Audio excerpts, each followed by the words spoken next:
Le mur de Berlin, entre champs et forêts. Une vision inattendue d'un ouvrage habituellement associé au béton et à la grande ville. Ces images datent de 1987. Elles ont été tournées par un caméraman canadien. Chargé de couvrir les festivités du 750e anniversaire de la ville, Patrice Massenet est surtout fasciné par le mur. Il va rester 2 mois à Berlin et filmer les 155 km de tracé du côté ouest.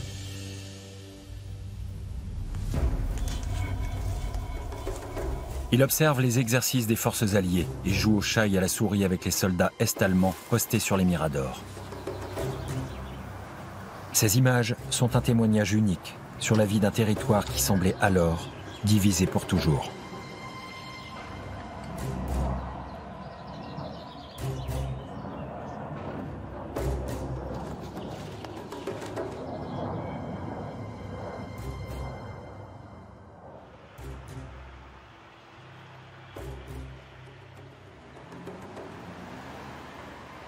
Ce matériau brut a sommeillé pendant 30 ans dans une malle. Il est aujourd'hui montré pour la première fois.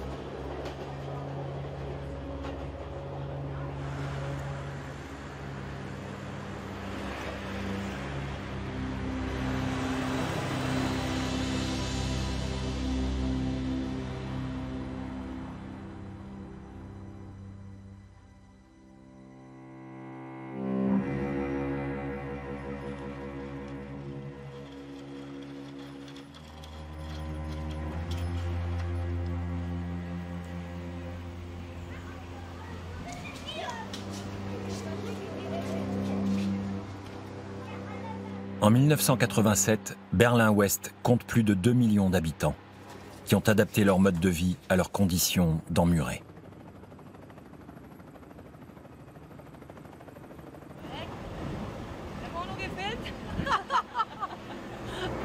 L'une des réalités, c'est l'omniprésence militaire, dont on s'accommode avec un flegme tout berlinois.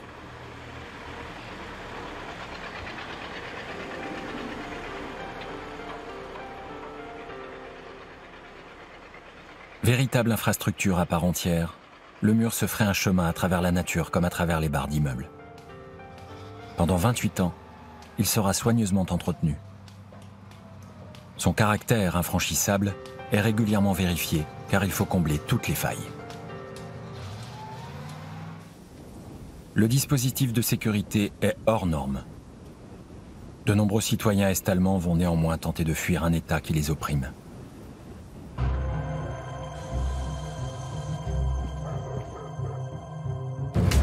Leurs tentatives d'évasion, aussi ingénieuses que rocambolesques et téméraires, sont dignes des meilleurs films d'action.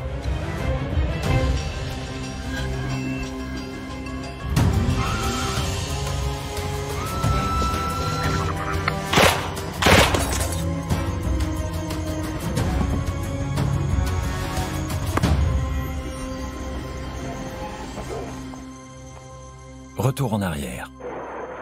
En 1945, les puissances alliées prennent le contrôle de la capitale du Reich. Berlin est divisé en 4 secteurs. Tandis qu'Américains, Britanniques et Français se partagent l'ouest de la ville, les Soviétiques occupent la partie est.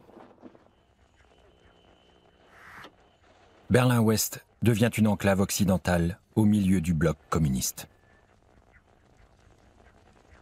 En 1961, le régime est-allemand fait ériger un mur qu'il qualifie de rempart antifasciste et qui doit endiguer la fuite massive vers l'ouest de ses citoyens. Ils ont alors déjà été 2,5 millions à le faire. Les Berlinois des 2 côtés du mur vont vivre des existences radicalement différentes selon 2 modèles de société que tout oppose. À l'est, on mène un train de vie frugal sous le regard d'un État qui réglemente et contrôle tout. Les Berlinois de l'ouest ont un statut hautement politique. La ville fait partie du territoire de la jeune République fédérale d'Allemagne, mais elle reste de fait une ville occupée par les 3 grands alliés occidentaux. Le statut particulier de Berlin-Ouest interdit la présence de soldats allemands. La RFA, elle, se dote d'une nouvelle capitale, Bonn.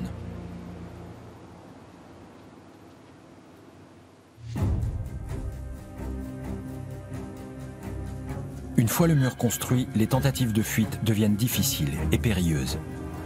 Elles aboutissent rarement.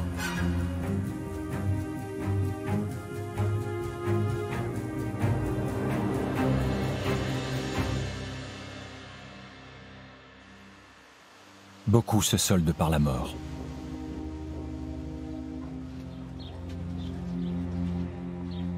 Le mur devient une réalité incontournable du quotidien. Les habitants n'ont pas d'autre choix que de composer avec elle. À moins de tout quitter au péril de sa vie et sans perspective de retour. Suite à l'admission de la RDA à l'ONU en 1973, ces citoyens peuvent demander une autorisation de sortie du territoire. Mais cela se fait au prix de brimades et de mesures de répression contre la famille restée au pays. Et toute sortie du territoire est définitive. Les Berlinois de l'Ouest peuvent rendre visite à leurs proches qui vivent à l'Est, munis d'un laissez-passer valable pour la journée. Ils doivent impérativement repartir avant minuit. Il leur faut aussi convertir 25 marks ouest-allemands en marques de l'Est, à un taux de change de 1 contre 1 extrêmement défavorable. L'opération inverse étant interdite, il vaut mieux tout dépenser. Un véritable défi au vu de la rareté des marchandises à l'Est et de leur prix bas. Ce change obligatoire rapportera plusieurs milliards de précieux marks ouest-allemands à la RDA. Les évasions les plus spectaculaires font les choux gras de la presse occidentale. Opération casse-cou au checkpoint Charlie. Un Autrichien force la barrière. L'Autrichien Hans Meixner a mis au point un projet simple mais audacieux. Il franchit plusieurs fois le checkpoint Charlie en toute légalité et mesure la hauteur de la barrière qui bloque le passage. Il se procure ensuite une Austin Healey Sprite décapotable dont il ôte le pare-brise. Le véhicule peut alors passer sous la barrière. Hans Meixner cache sa fiancée et sa future belle-mère à l'arrière de la voiture. À l'approche du point de passage, il fonce, sous le regard médusé des soldats trop surpris pour réagir.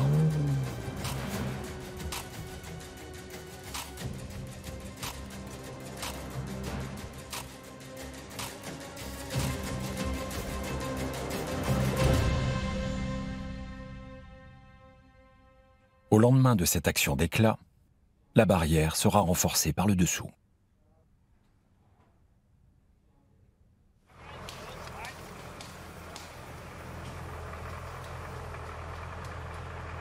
Les installations du mur sont constamment renforcées pour colmater la moindre brèche et rendre la frontière toujours plus infranchissable.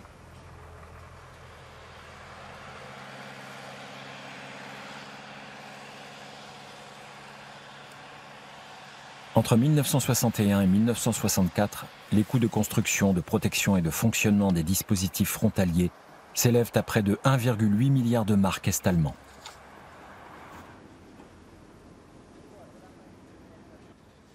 Weil die Sicherheitsvorkehrungen von der Ostseite aus dermaßen stark sind, so ausgeklügelt, ja, mit unheimlichen Systemen, Stolperdrähten und. Also Sie können sich das nicht vorstellen. Da ist es sehr schwierig, hier rüberzukommen, wenn die Betroffenen nicht auch Vorbereitungen treffen.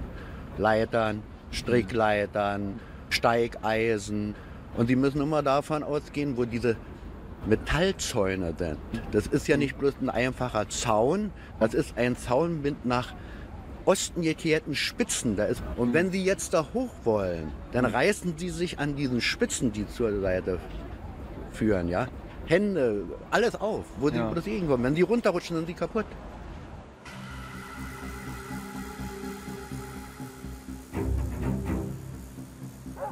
Le mur de Berlin est bien plus qu'un simple mur. Côté Est, le dispositif commence par un premier mur, haut de 2 à 3 mètres et pourvu de fils de détection par contact, qui déclenche l'alarme dans les tours de guet. Il est suivi d'un grillage de 2 mètres de haut, muni de fils barbelés. L'ensemble de la zone de sécurité est surnommé le Todesstreifen, littéralement le cordon de la mort. Les premiers miradors en bois seront peu à peu remplacés par des tours en béton. Certaines portions du mur sont également patrouillées par des chiens de berger attachés à des filins.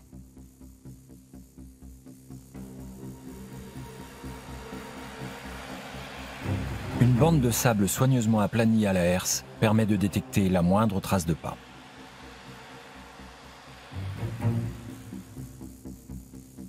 Vient ensuite une surface herbeuse sous laquelle peuvent se dissimuler des tapis de clous de 15 cm.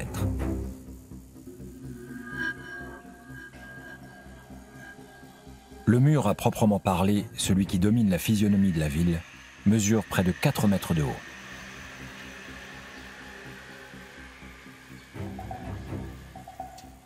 Directement en retrait de ce mur principal, une large bande de terrain nu fait encore officiellement partie du territoire de la RDA.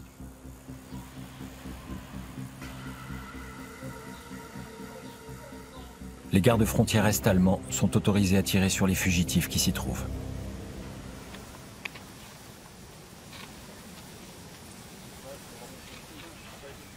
Véronica, une jeune fille allemande, 16 ans, qui franchit le mur, était arrivée dans le secteur français, donc théoriquement elle était totalement hors d'atteinte, et malgré ça les Vopos ont tiré et elle est tombée à cet endroit-là, donc 5 mètres après le secteur.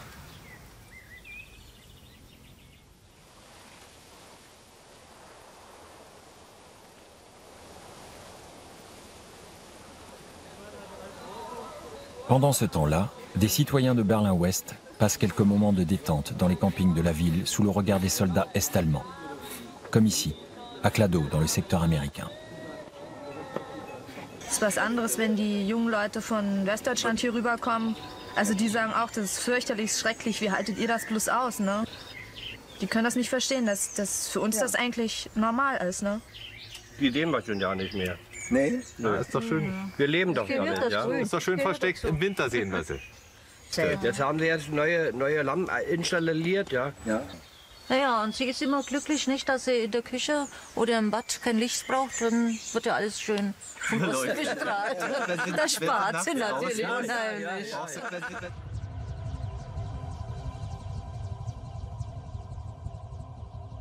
Berlin-Est est une ville sombre. Les lampadaires sont rares et les intérieurs chichement éclairés. Vu du ciel nocturne, la différence de niveau de vie entre les deux Berlins sauterait aux yeux. Le mur, lui, ne connaît pas ces problèmes et bénéficie d'un système d'éclairage de pointe. Ce traitement de faveur, dont bénéficient aussi les édifices de prestige du régime, est largement moqué des citoyens. Ainsi, le palais de la République sera surnommé le magasin de luminaires d'Erich, du prénom du dirigeant, Erich Honecker. Naja, die können uns ja auch hier bewachen, denn die haben ja hinter der Mauer eine Eisenbahnschiene. Da fahren sie vorbei und dann stehen sie und filmen dann, nicht? Also was sich hier tut. Das geht ganz einfach da. Ne? Sieht man dann bloß die Köpfe und die Kameras. Da wird es früher gemacht, ja. Das wird wachhell, ja. Ja. Wir leben da schon mit, ja. Die ist schon viel zu lange da dran, ja. Also. Und die wird doch nie weggehen. Sie glauben nicht? Nee, das glaube ich nicht. Wir würden von der anderen Seite auch ganz gerne, dahinter ist gleich der Sackroer See. Ja. Wir wären also in 5 Minuten am See, könnten schwimmen. Das wäre eine schöne Sache, hier hinten raus, gleich rüber. Nein, da dürfen wir noch nicht hin. Wir könnten von hier aus in einer Viertelstunde vielleicht in Potsdam sein, nicht?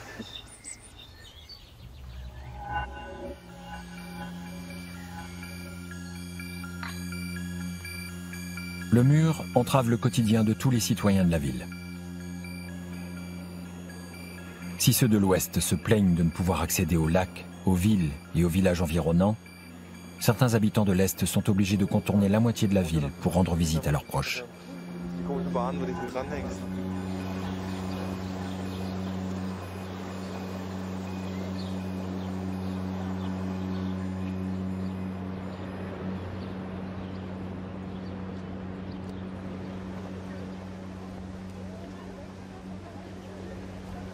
Ce sont aussi toutes ces contraintes et lourdeurs du quotidien qui poussent des hommes et des femmes à vouloir fuir leur pays. Ainsi, la ponctualité au travail est péniblement contrôlée et semble tellement peu aller de soi qu'elle donne lieu à des bonifications.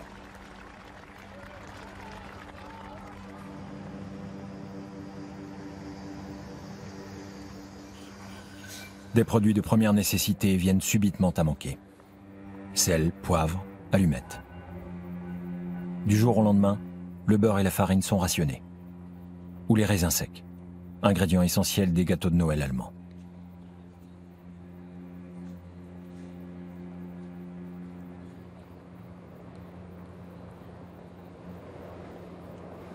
Les jeunes tout particulièrement souffrent de cette vie sous surveillance. Certains tentent de quitter leur pays. Ceux qui se font attraper sont condamnés à des lourdes peines de prison pour abandon de la République.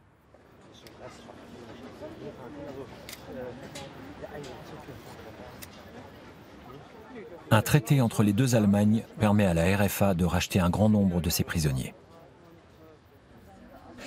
Ich heiße Klaus-Dieter Prinz, bin 25 Jahre alt und wurde wegen versuchter Republiksflucht zu 26 Monaten Freiheitsentzug verurteilt.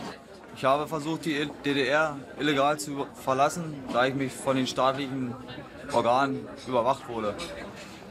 Zu Fuß habe ich es versucht, südlich von Berlin-West. Grenzsicherungsanlagen schon überwunden gehabt und wurde am letzten Hindernis von Grenzern der DDR festgenommen.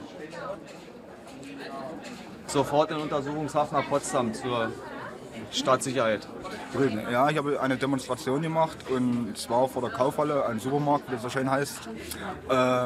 Und auf diesem Pappschild stand, ich habe ein großes Pappschild gehabt, war so groß. Auf diesem Pappschild stand Reisefreiheit für alle Deutschen. Ich stand eine Viertelstunde da, also 15 Minuten stand ich da, dann wurde ich verhaftet von den örtlichen Organen, der Polizei. Habe 1 Jahr und 10 Monate bekommen. Ich heiße Frank Plunze, bin 1962 geboren und bin wegen versuchter Republiksflucht und in Verbindung mit Grenzterror in der DDR inhaftiert worden. Wir haben versucht, mit einem bei der NVA gestohlenen Schützenpanzerwagen bei einer im Bau befindlichen Grenzübergangsstelle die DDR-Sicherungsanlagen zu durchbrechen und dadurch nach Westberlin zu gelangen. 8,5 Jahre bekommen. Ja, habe davon fast 5 Jahre abgesessen. Ja, habe ich immer Hoffnung gehabt. Es war das, was mich aufrechterhalten hat.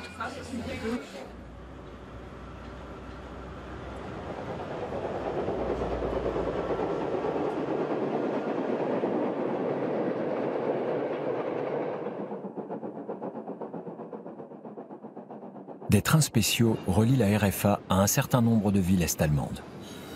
On les appelle les trains interzones.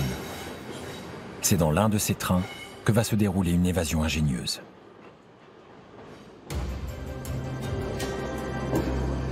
Deux valises en route pour la liberté.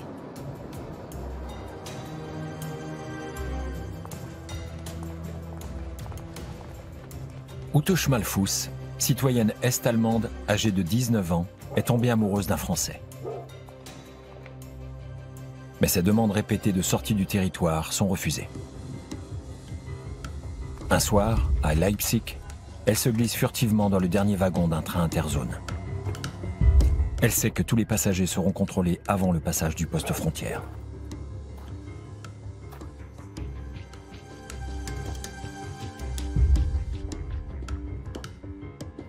Mais son fiancé Jean-Pierre a un plan. Il va la cacher dans 2 valises communicantes placées côte à côte. La cachette est préparée dans le train même. Un ami français, Charles, fait le guet.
Ute restera enfermée plus d'1 heure dans cette minuscule cache mal aérée avant de pouvoir tomber dans les bras de son amoureux.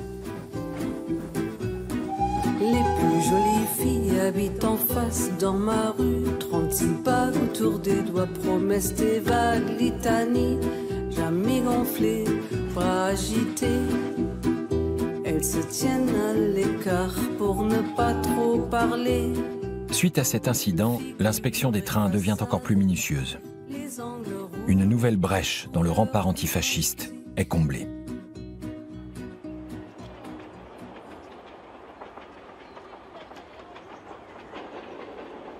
Le pont de Böse-Brücke relie les parties est et ouest de la Bornholmer-Straße et mène au secteur français. Ce point de passage sera le premier à ouvrir ses portes, le 9 novembre 1989. Quelques heures auparavant, le nouveau porte-parole du régime est-allemand, Günther Schabowski, a annoncé la liberté de circulation immédiate pour tous les citoyens de RDA. Face à l'immensité de la foule qui s'est rassemblée, les responsables du poste frontière décident de lever les barrières. En 1987, les conditions de sortie du territoire pour les Allemands de l'Est ont déjà été assouplies. En plus des retraités dont l'État n'a plus besoin, les plus jeunes sont également autorisés à rendre visite à leur famille à l'Ouest, à condition de voyager seuls et de n'avoir jamais attiré l'attention des forces de l'ordre.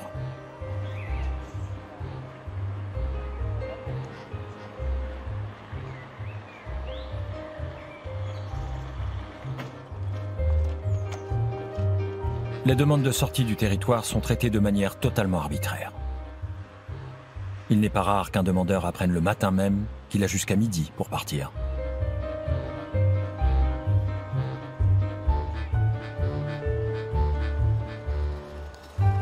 La famille et les amis des candidats au départ restent exposés à des représailles et à une surveillance accrue de la part de la Stasi, la sécurité intérieure de la RDA. Cette perspective est suffisamment menaçante pour en décourager plus d'un.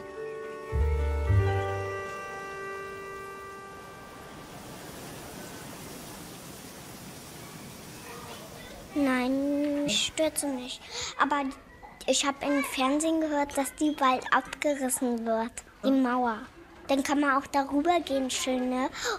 Und dann können die Panzer auch hier rüberkommen. Dann kommt wieder bestimmt der Krieg, wenn nicht darüber lebt nicht der Krieg. Und wenn die Mauer abgerissen wird, dann sieht man ganz viele Hasen. Und dann kommen auch ganz viele Hasen hier rüber. Ich habe mich mal da drüben über die Mauer ganz viele Hasen gesehen. En effet, le mur et sa zone interdite font aussi des heureux. Sans prédateurs, entourés de verdure, les lièvres prospèrent. Je ne trouve pas la Potsdamer Platz, se lamente Courtebois dans Les ailes du désir. Le vieil acteur erre sur la place en friche qui fut dans les années 20 le cœur battant de la ville. Le film de Wim Wenders sort en 1987, l'année où sont tournées ces images.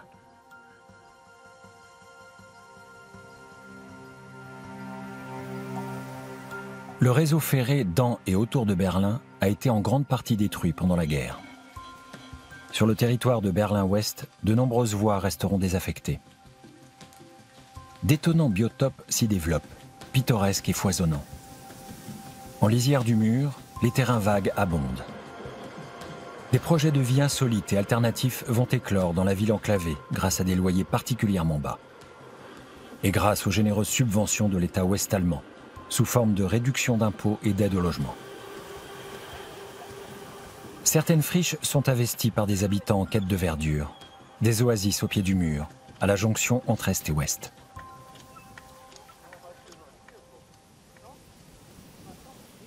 Ja, weil ich einen Garten haben wollte, mein Freund genauso und das war relativ günstig, weil viele Leute sagen, nein, direkt an der Mauer wollen wir keinen Garten haben. Es wäre schöner, wenn sie nicht wäre. Hat aber auch den Vorteil, wir brauchen auf der Seite hinten da keinen Zaun zu ziehen. Das ist offizielles DDR-Gebiet. Ich kann Ihnen also nicht genau sagen, wann ich die nächste Streife hier drauf habe, aber sie kommen. Ja, sie schauen sich das Gebiet hier an und im Prinzip laufen sie nicht weiter als wie spazieren. Also sie gehen nur um ihr Recht, um ihren Status zu wahren, gehen sie auf unserer Seite hier lang. Die machen nichts, sie tun nichts. Und sind ganz höflich. Ich kann also nicht drüber klagen. Sie gehen sogar um das Gemüse rum, also sie treten es nicht kaputt. Nee. Wir hatten mal den Versuch gemacht, stimmt's Bernd? Da hast du mal gesagt, ey Kumpels, wollen da nicht mal auch eine Flasche Bier haben? Ja. Und darauf gab es keine Antwort, ist ganz klar. Ja, nie. Nein, das Einzige, was sie nicht wollen, wir müssen hinten dieses kleine Häuschen, also unser Klo abreißen. Ja. Dann sie dulden, ja, ist so, ist das Klo, was soll? Kann auch draußen eine Waschküche machen, wenn es besser ist. Aber nein, das muss weg, weil sie dulden auf ihrem Gebiet keine festen Behältnisse, heißt es förmlich. Also keine festen... Und was haben Sie mit Ihrer Toilette gemacht? Abgerichtet? Nee, noch nicht, aber wir haben inzwischen eine neue. Auf Westgebiet. Ja, auf Westgebiet. Ja. Schauen Sie, ich habe immer früher gesagt, bevor wir die neue Toilette hatten, wenn ich also mal musste, und ist ja nun mal ein menschliches Bedürfnis, bleibt ja nicht aus, ich gehe zu Erich. Ja. Ja.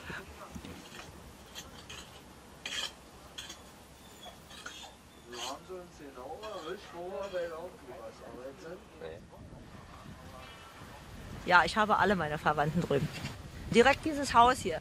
Ich kann, wenn ich darauf gehe, die Wohnung sehen, ja.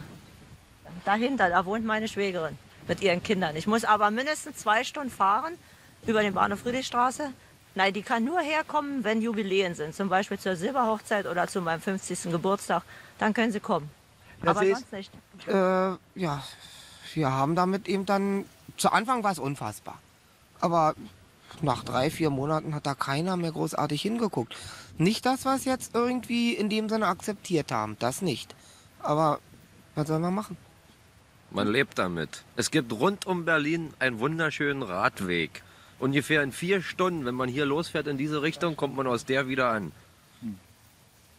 Man kann.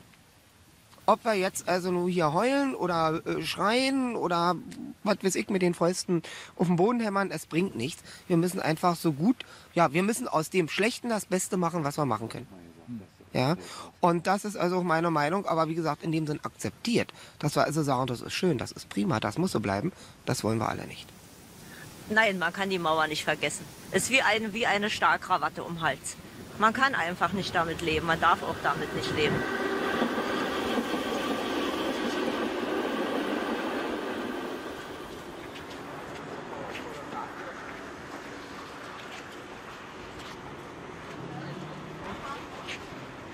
Ich kann die Mauer nicht mehr sehen. Okay. Ja?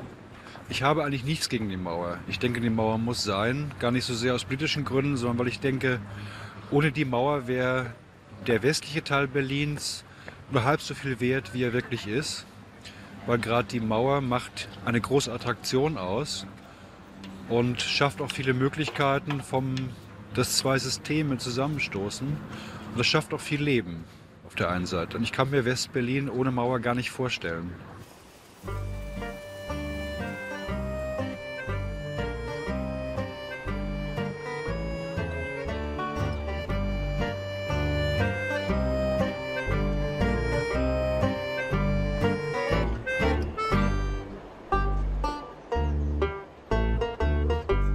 Marlène s'en va la nuit tombée, elle longe le soir toute seule.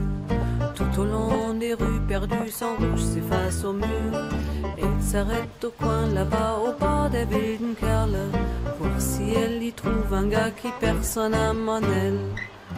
Komm noch mit zu mir.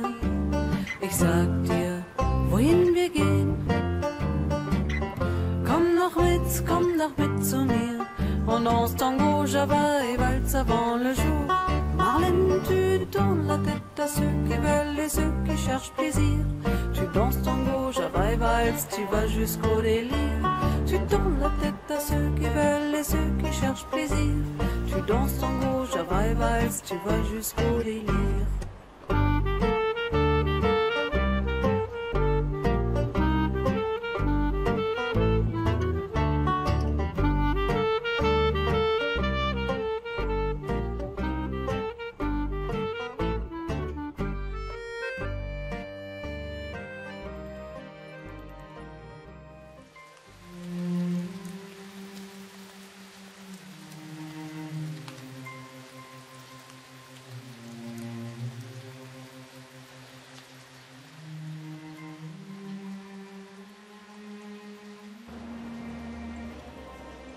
seuls les navires de marchandises sont autorisés à franchir directement les points de passage fluviaux.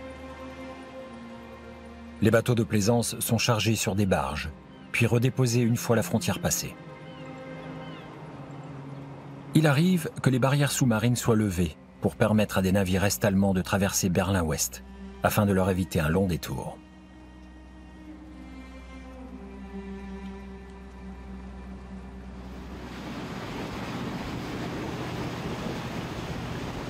Toutes les embarcations sont également contrôlées par les brigades fluviales de Berlin-Ouest sous l'œil vigilant de la police militaire américaine.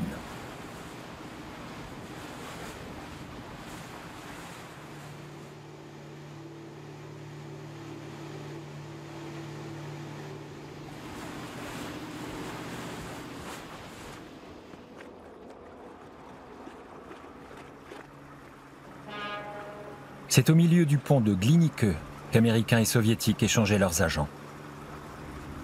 Décor apprécié des films d'espionnage, il joue encore les premiers rôles en 2015 dans Le Pont des Espions de Steven Spielberg.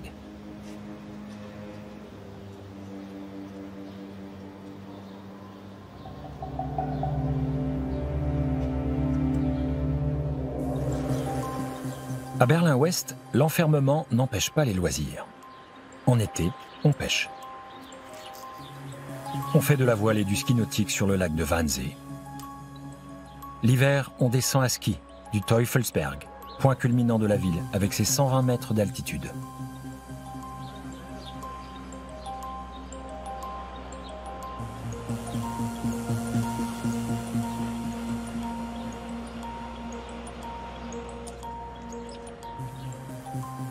Parfois, le mur divise les voies navigables. Comme ici, entre les quartiers de Kreuzberg, à l'ouest, et Friedrichshain, à l'est. L'est et l'ouest se partagent aussi certains lacs. Des bouées matérialisent la frontière pour empêcher les plaisanciers de l'ouest d'aller se perdre dans les eaux territoriales de la RDA.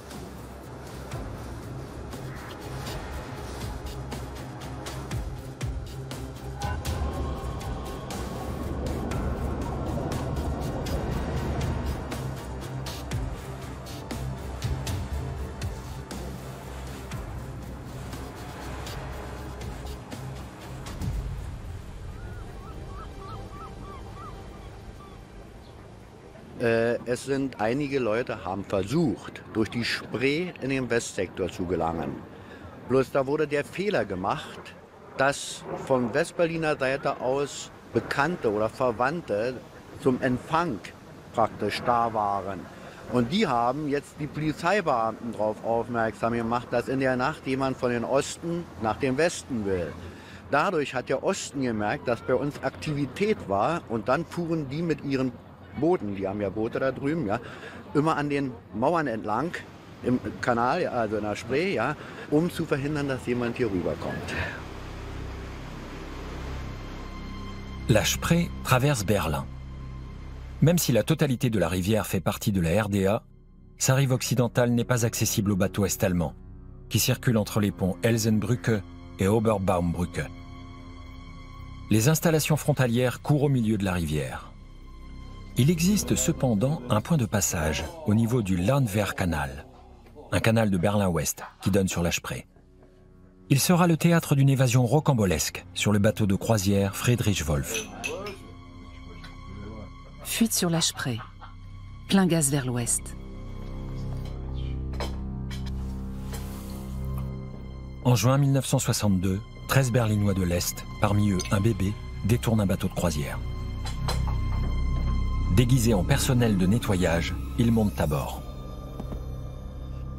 Ils font boire les membres de l'équipage, les enferment et prennent les commandes du navire.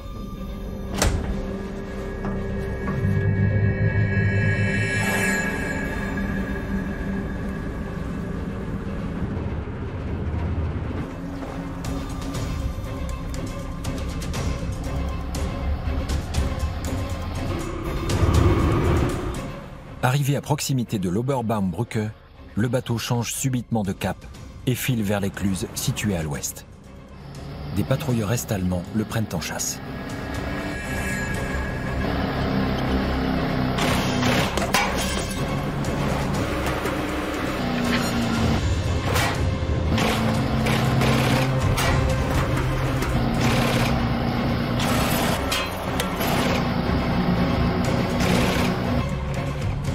La police de Berlin-Ouest a été prévenue de l'opération par un ami des fuyards. Un groupe d'intervention se tient prêt.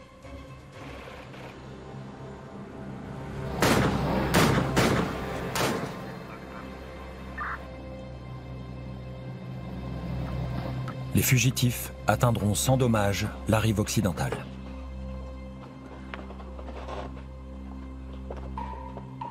Suite à cet incident, les voies fluviales seront mieux surveillées. Désormais, tous les navires de voyageurs est-allemands sont sous bonne garde la nuit. Les gouvernails sont démontés et entreposés en lieu sûr. Les tentatives d'évasion par l'eau aboutissent rarement. En 1988 encore, cet homme tente sa chance et réussit.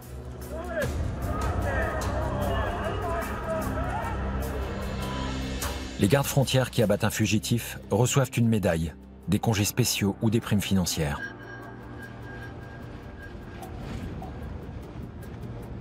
Et ils sont immédiatement retirés des frontières et réaffectés ailleurs.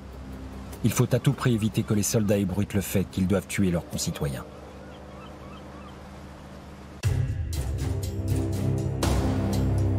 Les automobilistes qui veulent rejoindre la RFA au départ de Berlin-Ouest doivent emprunter des autoroutes de transit. À la sortie de la ville, le temps d'attente peut être très long. Le passeport est collecté, mis dans une pochette et acheminé le long d'un conduit transparent jusqu'au point de contrôle. Puis, le douanier note l'heure d'entrée sur le territoire est-allemand. Ceci permet de calculer la durée du voyage lors de l'arrivée du véhicule à la frontière interallemande. Un temps de trajet trop long peut conduire à des interrogatoires très désagréables et des fouilles du véhicule très poussées.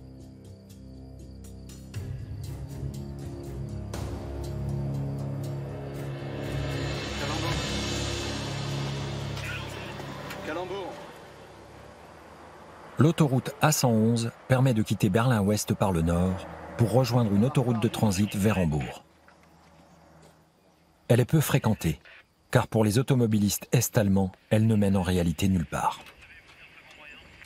Elle est néanmoins étroitement surveillée par les deux pays, que ce soit pour repérer des mouvements de troupes de l'ennemi ou pour empêcher les tentatives d'évasion.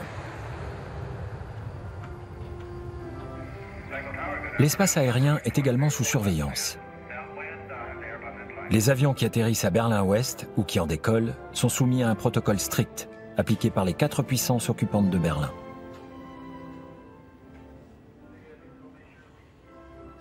De juin 1948 à mai 1949, les Soviétiques mettent en place le blocus de Berlin pour prendre le contrôle de l'ensemble de la ville. Pendant près d'un an, Berlin-Ouest sera exclusivement approvisionné par des avions ravitailleurs alliés, affectueusement baptisés par la population Rosinenbomber. Littéralement, les bombardiers de raisins secs. Le blocus marque le premier temps fort de la guerre froide. Plus tard, Berlin-Ouest sera accessible par 3 couloirs aériens réservés aux compagnies des 3 alliés occidentaux. La compagnie ouest-allemande Lufthansa sera ainsi exclue de la desserte de la ville la plus peuplée du pays.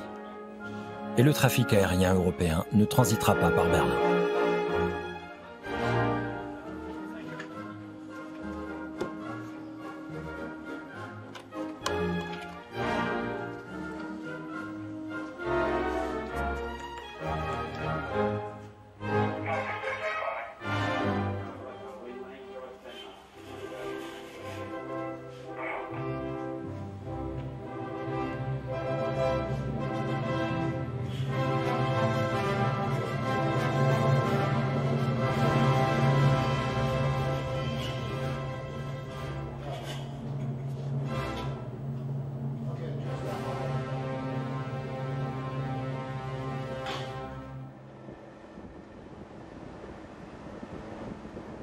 Pendant que les jeunes soldats des forces alliées effectuent leur service à Berlin-Ouest, les résidents allemands sont exemptés de leurs obligations militaires.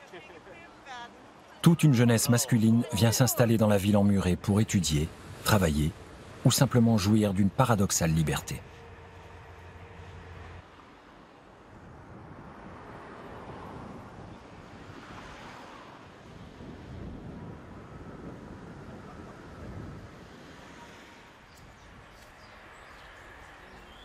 De l'autre côté du mur, de nombreux jeunes conscrits de l'armée populaire nationale, l'armée est-allemande, sont affectés pour un temps à la frontière interallemande. Ils savent qu'ils risquent à tout moment de devoir tirer sur leurs compatriotes.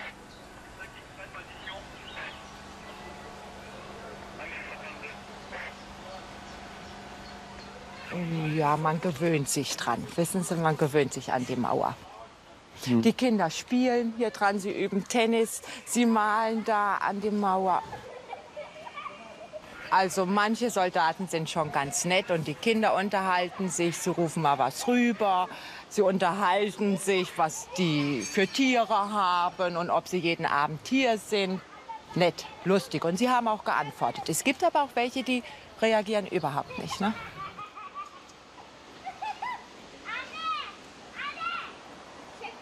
Also im letzten Jahr im Herbst ist hier einer erschossen worden, von dem Turm aus hier. Ne? Einer ist geflüchtet mit einer Leiter von der Mauer hier rüber. Und als er schon hier oben war, hat einer geschossen. Der andere scheint daneben geschossen zu haben, also bewusst. Und der andere hat gerufen, dieses Schwein muss getötet werden oder so ähnlich. Und der ist erschossen worden, unverblutet. Ne? Haben also liegen gelassen. Wir haben das von hier unserem Schlafzimmerfenster aus gehört, gesehen. La construction du mur à l'été 1961 s'accompagne de la fermeture de plus d'une dizaine de stations de métro et de gares régionales. Les accès sont murés ou solidement grillagés. Les trains en provenance de l'ouest continuent de passer sous Berlin-Est, mais ils traversent désormais des stations fantômes, dont les escaliers et les couloirs ne mènent nulle part.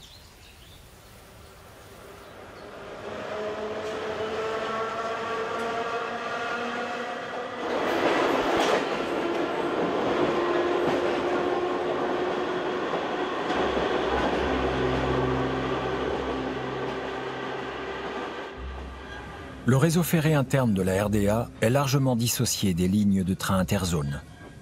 La gare d'Albrechtshof constitue une exception, car les trains en provenance de Hambourg la traversent pour passer un peu plus loin la frontière vers Berlin-Ouest. Les premiers mois qui suivent la construction du mur, ce point de passage est toujours praticable, mais les autorités est-allemandes prévoient de le condamner définitivement.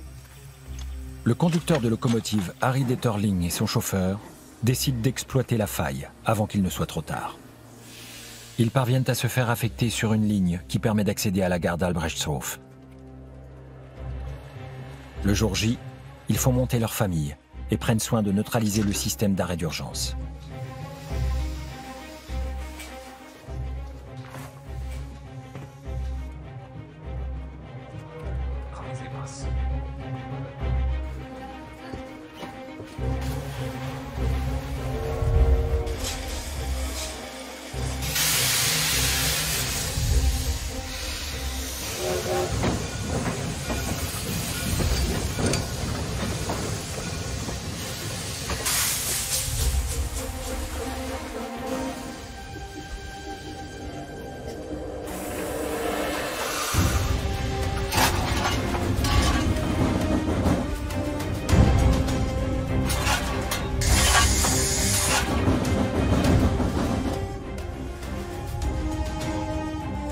Le train traverse la gare d'Albrechtshof à toute vapeur.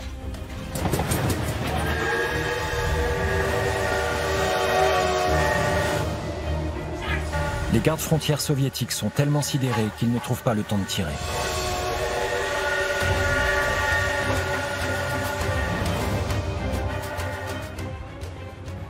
Le contrôleur tire la manette d'arrêt d'urgence. En vain.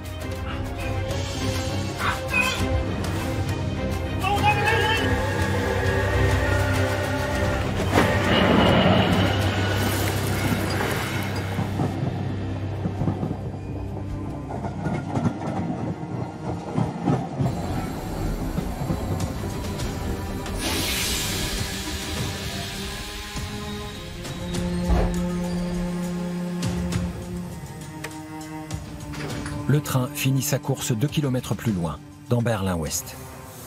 5 familles parviennent ainsi à passer à l'ouest.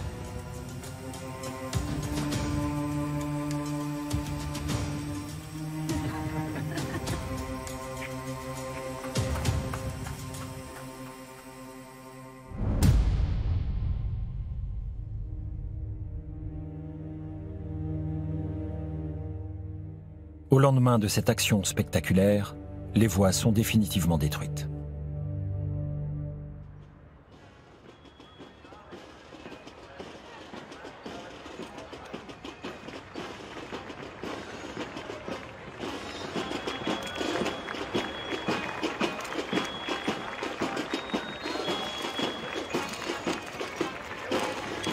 En 1987, les adversaires des deux côtés du mur s'évertuent encore à montrer leur force. En réalité, la guerre froide s'est réchauffée avec la perestroïka de Mikhaïl Gorbatchev. Mais aucun homme d'État ne semble prêt à bousculer le statu quo berlinois.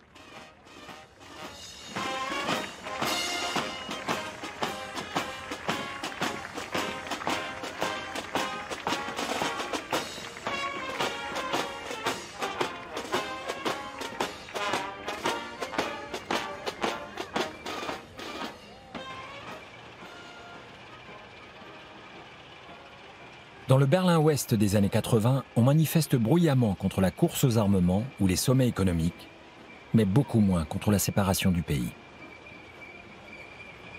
À l'Est aussi, les dignitaires semblent plus préoccupés d'exhiber leur puissance militaire que de mener une politique cohérente.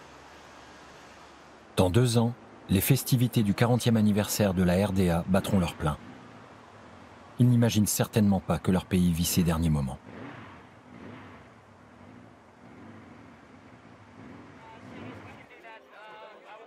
Le président américain Ronald Reagan se rend à Berlin-Ouest pour les festivités du 750e anniversaire de la ville.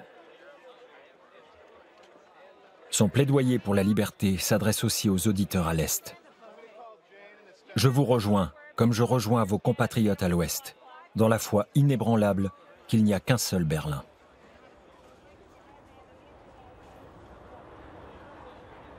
Die wollen die gar nicht mehr sehen. Sie wollen die Mauer nicht mehr. So wie der amerikanische Präsident hier sagte, komm her Gorbatschow, reißen die Mauer nieder. Das ist eine Utopie momentan. Mr. Gorbatschow, tear down this wall. Ja, Reagan und alle wollen nicht, dass die Mauer wegkommt, aber das wird nicht.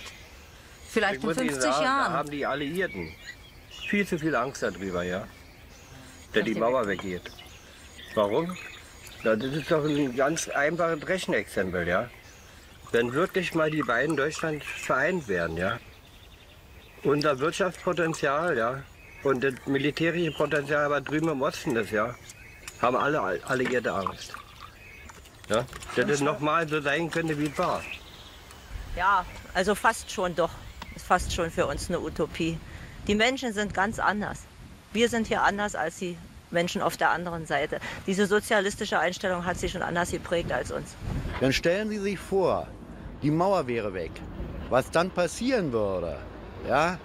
Also ich nehme an, dass viele, wenn sie es dürften und könnten, ja, aus dem Osten nach dem Westen kämen. Für mich ist also das keine Utopie. Das möchte ich also noch ganz gerne sagen, dass die Mauer eines Tages verschwindet, denn es ist etwas sehr Unnatürliches. Und das hat sich, ich interessiere mich halt ein bisschen für Geschichte, bis jetzt immer bewahrheitet, dass etwas Künstliches auf die Dauer nie Bestand hat. Ob es noch 100 Jahre steht, 200 Jahre oder nur 10 Jahre, das weiß keiner. Wer wünscht sich nicht etwas Luxus, etwas frei leben zu können, etwas sagen zu dürfen, wie er möchte?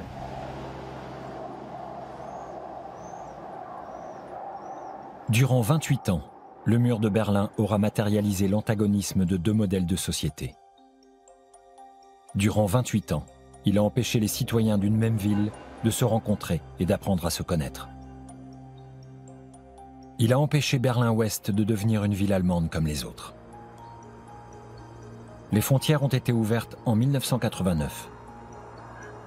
Tant qu'elles existaient, des évasions aussi téméraires qu'inventives ont régulièrement fait la une des journaux. Les faux soldats soviétiques. Le tunnel qui menait à l'ouest. La liberté en montgolfière.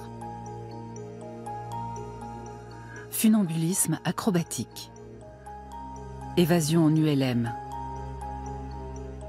La vache de Troie.